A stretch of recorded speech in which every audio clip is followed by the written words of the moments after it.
Presented by Adishakti films.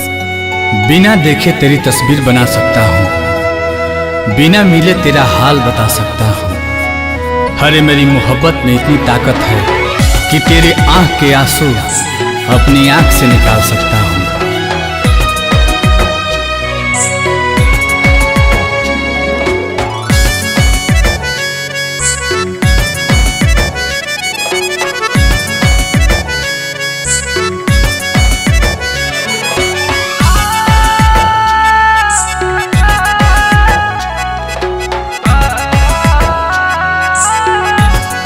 बिछड़ के को पल तोहसे जियल बाटे गवारा हो, कह कैसे उमर भरला सनम करब गुजारा हो। रोता दिल बेचारा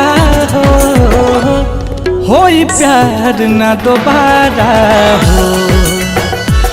होई प्यार न दोबारा होई प्यार न दोबारा होई प्यार न दोबारा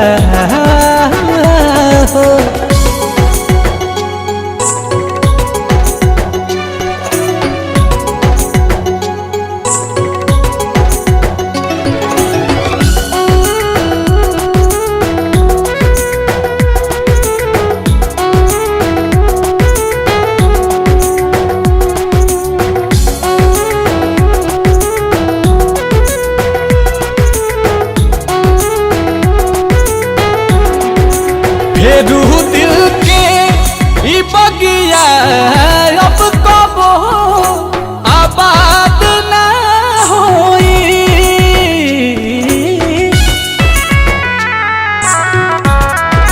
सिवा तोहरा रहे ना प्यार कबो तहरा बात ना होई। अचानक के सब खत्म भई ना बुझ पैली सारा होई प्यार न दोबारा होई प्यार न दोबारा होई प्यार न दोबारा होई प्यार न दोबारा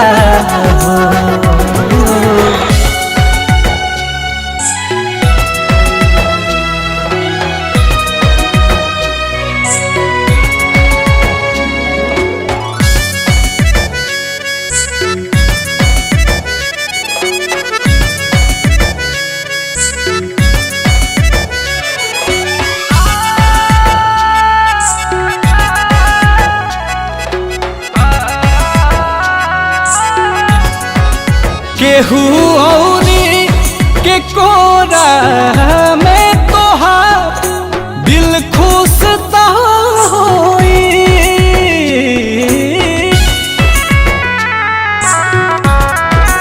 बाकी नील कमल के कमी तोहे महसूस ता होई। नजर के सामने आंसू के ना पैबू नजारा होई प्यार न दोबारा होई प्यार न दोबारा होई प्यार न दोबारा होई प्यार न दोबारा